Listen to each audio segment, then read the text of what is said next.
नमस्कार दोस्तों।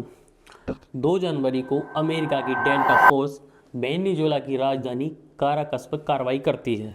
By early December, the plan was ready. It had a name: Operation Absolute Resolve. President Maduro, his routine, his security, and Right now, there's a lot more questions than answers when it comes. Caracas woke to fear. Before dawn, a sudden burst of explosion. और Venezuela के राष्ट्रपति Nicolas Maduro को और उनकी पत्नी cilia Adela को white room से घसीटकर बाहर निकालती हैं और उन्हें पकड़कर अमेरिका ले जाती हैं। इस फोटो में आप देख सकते हैं कैसे मादुरो की आंख पर पट्टी बंधी है और हाथ में बोतल है। दोस्तों, भारतीय समय अनुसार 3 जनवरी दोपहर 3 बजे अमेरिकी राष्ट्रपति डोनाल्ड ट्रंप ने सोशल मीडिया ट्वीट पर ऐलान किया अमेरिका ने वेनेजुएला पर बड़े पैमाने पर स्ट्राइक की है। जब राष्ट्रपति को वाइट रूम से घसीटकर बाहर निकाला तो इसका लाइव ऑपरेशन ट्रंप देख रहे थे। यह स्ट्राइक वेनेजुएला की राजधानी काराकस समेत 4 शहरों पर की है। ये 4 शहर हैं मिरांग, अरागुआ और ला ग्वायरा है। कोलंबिया के राष्ट्रपति ने सोशल मीडिया पोस्ट पर यूएन से इस हमले की जांच की मांग की है। एक इंटरव्यू में ट्रंप ने कहा कि अच्छी प्लानिंग और बढ़िया सैनिकों के साथ यह एक शानदार ऑपरेशन था। उनसे पूछा क्या उन्होंने इस ऑपरेशन के लिए अमेरिकी संसद कांग्रेस से मंजूरी ली है और अब वेनेजुएला पर क्या होगा, तो ट्रंप कहते हैं इसका जवाब मैं प्रेस कॉन्फ्रेंस में दूंगा। ट्रंप ने प्रेस कॉन्फ्रेंस में कहा कि यह साफ नहीं है कि वेनेजुएला का अगला नेता कौन होगा और जब तक हालात ठीक नहीं हो जाते हैं और सत्ता का सही तरीके से बदलाव नहीं हो जाता, जब तक वेनेजुएला की जिम्मेदारी अमेरिका अपने हाथ में रखेगा। ट्रंप ने कहा कि अमेरिका अपने सैन्य अभियानों की भरपाई वेनेजुएला के विशाल तेल भंडारों से करेगा।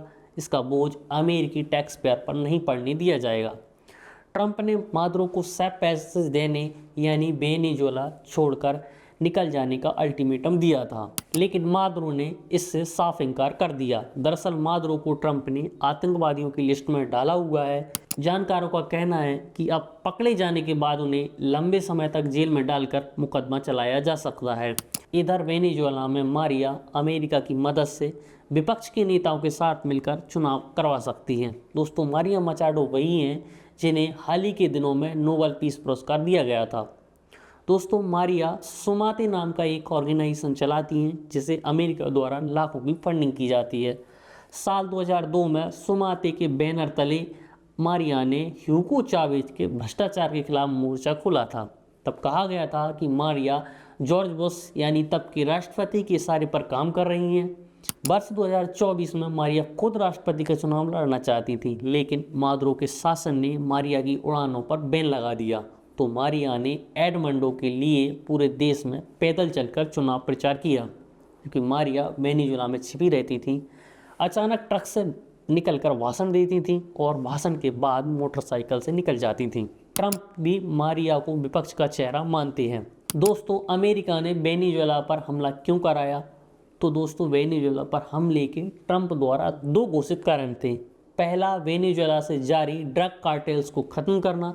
दूसरा, मादुरो को हटाकर सत्ता परिवर्तन करना, क्योंकि मादुरो को अमेरिका तानाशाह मानता है।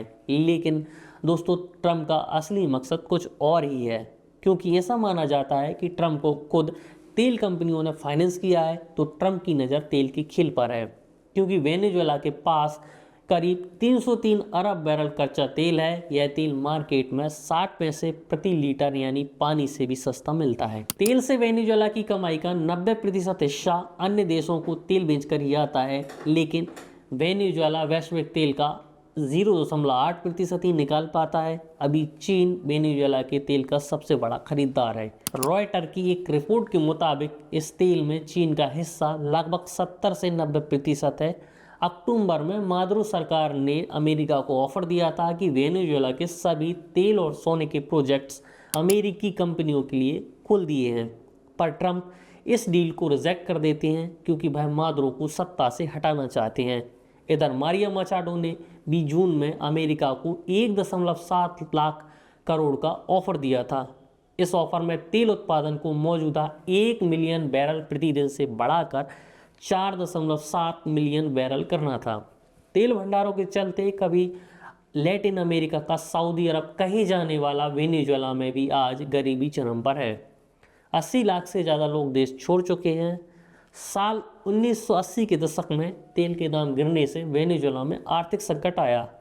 हालात बदलने के बाद ही के साथ 1999 में वामपंथी नेता ह्यूगो चावेज राष्ट्रपति बने और साल 2013 में वेनेजुएला के राष्ट्रपति ह्यूगो चावेज के निधन के बाद उनके करीबी और कभी बस ड्राइवर रहे निकोलस मादुरो को वेनेजुएला के राष्ट्रपति बनाया गया।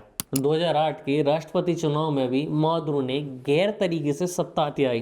तब अमेरिका सहित 50 देशों ने विपक्षी उम्मीदवार जुआन ग्वाइडो को वेनेजुएला के राष्ट्रपति के तौर पर मान्यता दी, पर शासक मादुरो करता रहा। 2024 में मादुरो के खिलाफ एडमंडो गोंजालेज राष्ट्रपति पद के उम्मीदवार थे। इस चुनाव में भी मादुरो ने धांधली करके राष्ट्रपति बने, जबकि यूरोपियन यूनियन और कई अन्य देशों ने एडमंडो गोंजालेज को राष्ट्रपति के तौर पर मान्यता दी। चुनाव हारने पर गोंजालेज को धमकियां मिलने लगी तो वे स्पेन चले गए। अमेरिका भी वेनेजुएला से तेल खरीदता था, लेकिन चावेज के दौर से अमेरिका पर वेनेजुएला की अंदरूनी राजनीति में दखल देने के आरोप लगते रहे। पर मादुरो के दौर में अमेरिका ने वेनेजुएला पर बैन लगा दिए। साल 2019 से अमेरिका मादुरो को वेनेजुएला का राष्ट्रपति नहीं मानता। इसी साल अमेरिका ने मादुरो को नार्को टेररिस्ट घोषित कर इनाम रख दिया और जब ट्रंप शासन में आए तो यह इनाम की राशि दोगुनी कर दी। अमेरिकी सेना ने तेल ले जाने वाले जहाज पर हमले किए, जबकि ट्रंप का कहना था कि वेनेजुएला से अमेरिका में फेंटालेन और कोकीन जैसे ड्रग भेजे जा रहे हैं।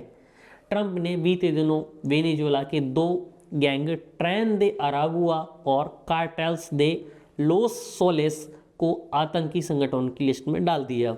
यह भी कहा कि लोस सोलेस का लीडर खुद मादुरो है, जबकि मादुरो ट्रंप की इन आरोपों से साफ इनकार करते रहे हैं। मादुरो का कहना है कि अमेरिका ड्रग्स के खिलाफ युद्ध को बहाना बनाकर उन्हें सत्ता से हटाना चाहता है।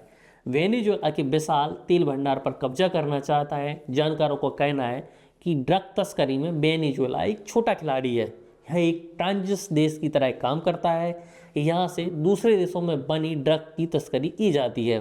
दोस्तों, एक्सपर्ट के मुताबिक अमेरिका की वेनेजुएला के तेल भंडार पर नज़र है। भाई लंबे समय से वेनेजुएला में विपक्ष की सबसे बड़ी नेता और नोबेल पुरस्कार विजेता मारिया मचाडो के जरिए वेनेजुएला की सत्ता को कंट्रोल करना चाहता है और विशाल तेल भंडार को हथियाना चाहता है।